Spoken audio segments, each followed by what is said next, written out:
Hello everyone, I got some updates for you. So it seems that the shelters in Mexico are at capacity or about to collapse. By the same token, the activists and migrants continue to complain about Joe Biden's latest executive order that limits the human trafficking to 2,500 people a day, and they are not happy about those limits. Furthermore, they are also upset towards the Mexican government for deporting some of them once they get to Mexico.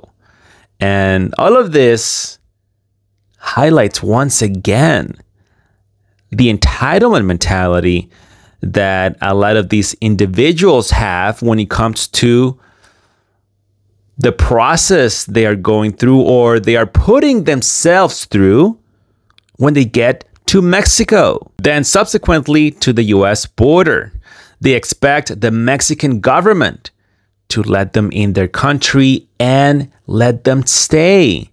In the meantime, they prepare themselves to cross into the US, in most cases illegally, without paying any fees or going through an application process. No, that is old news. And if the Mexican government doesn't do that, they will lose their minds and say, do you know what we have gone through and how much money we've spent to come here so that you send us back?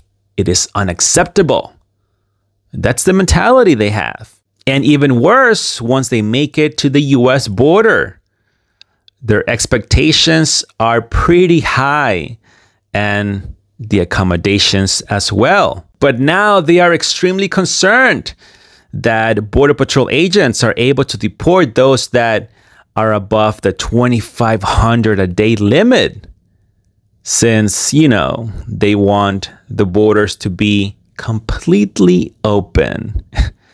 I mean, the 2,500 a day limit is a joke already, but it is still not enough. But before we get to that, is this even a real picture?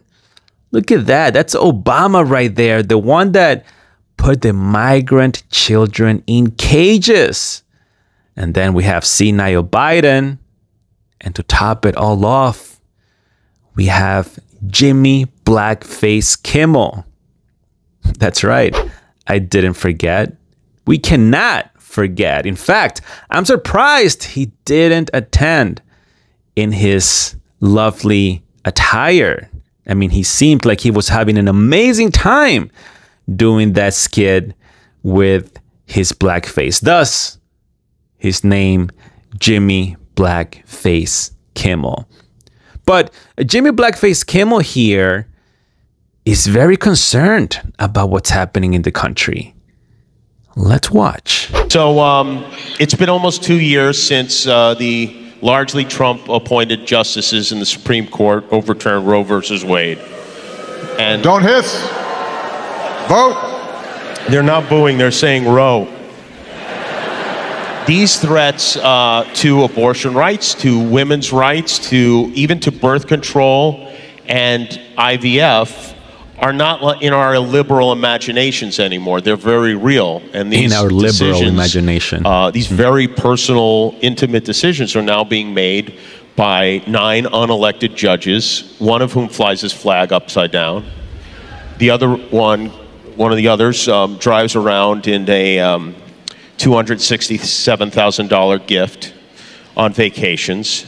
And I think we are all wondering, what can we do about this? Elect me. Again, I'll tell you why. No, I'm not just saying.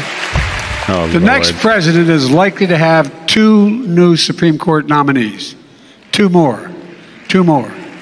He's already appointed 2 that have been very negative in terms of the rights of individuals.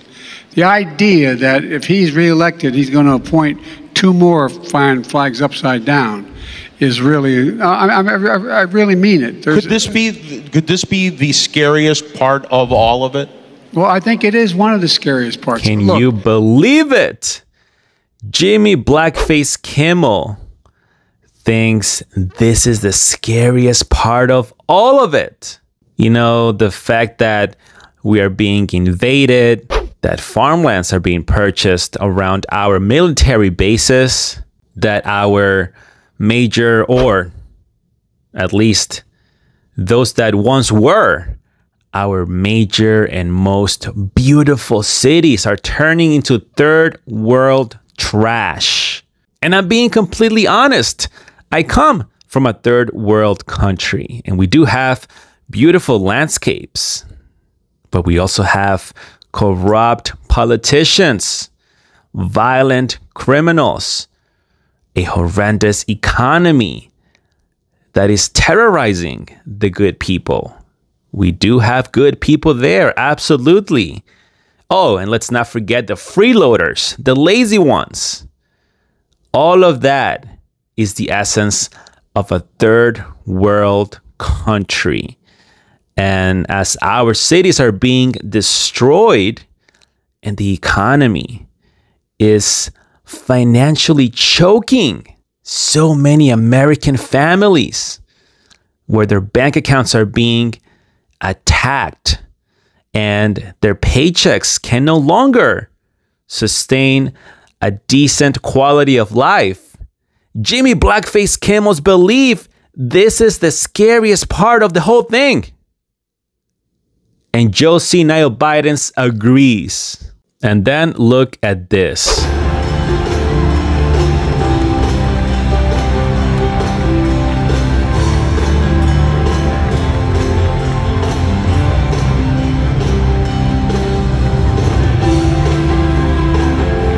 So absurd. 81 million votes right there. Oh, the fallacy. Guys, let's get started.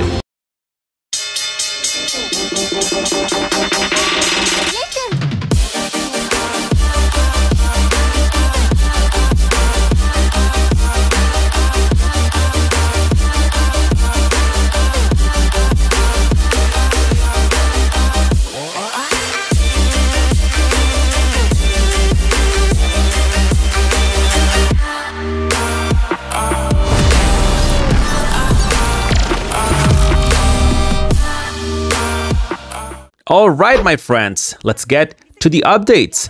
This report starts by showing Leslie Hernandez.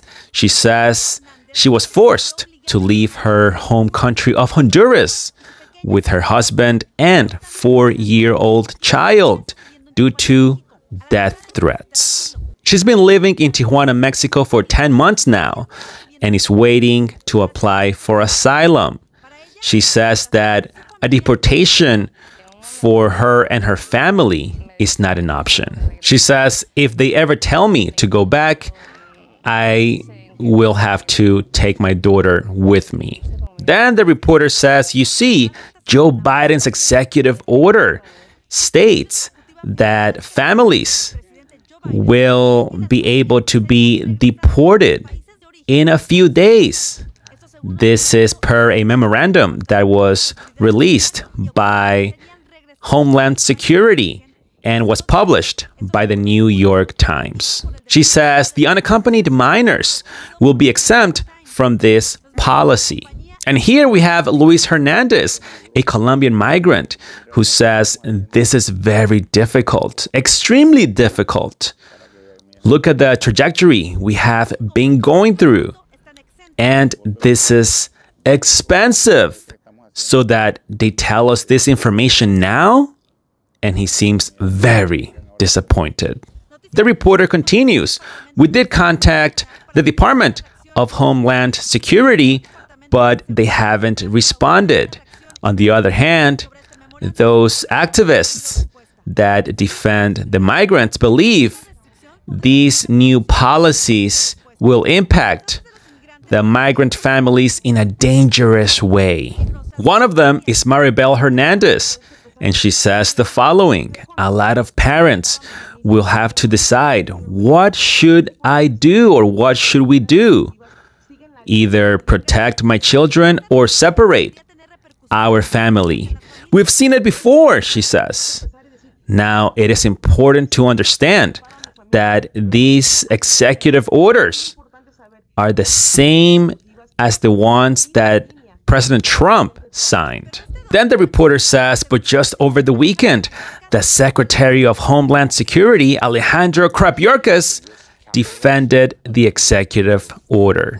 Our intent is to really change the risk calculus of individuals before they leave their countries of origin and incentivize them to use the lawful pathways that we have made available to them. What a liar. Anyway, then the journalist proceeds. In contrast, the legendary Texas Governor Greg Abbott attacked the measure.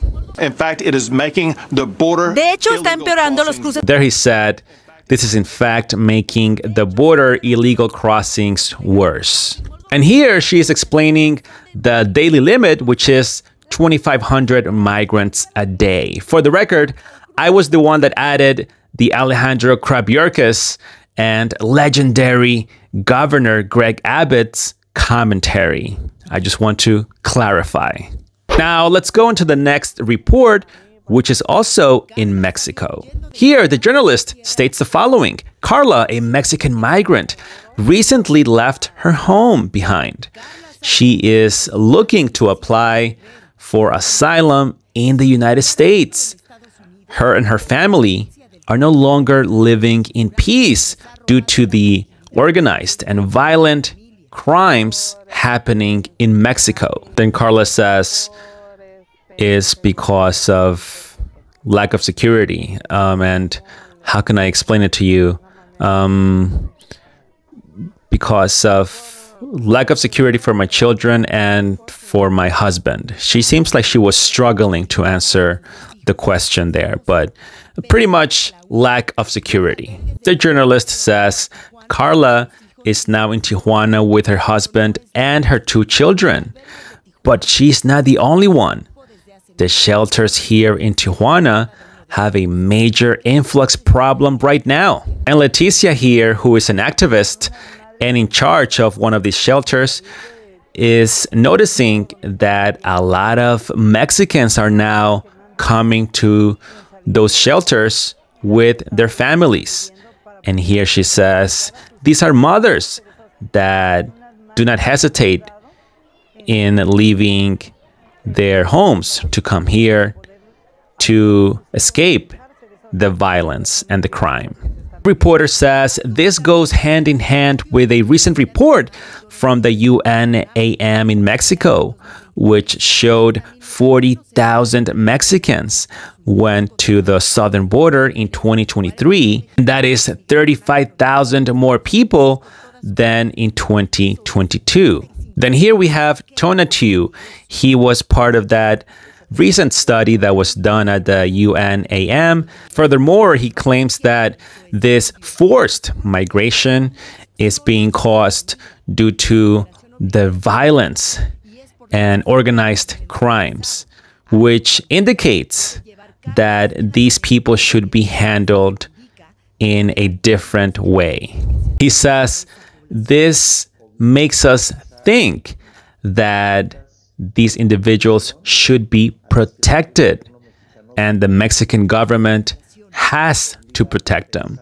The journalist finalizes the report and says, just to show you the magnitude of the problem at hand of this migrant crisis that Mexico is going through, according to a recent study in Mexico, it was reported that over 1.4 million migrants crossed into the Mexican territory illegally. And the report ended right there. As you can see, activists are losing their minds over this 2,500 daily limit.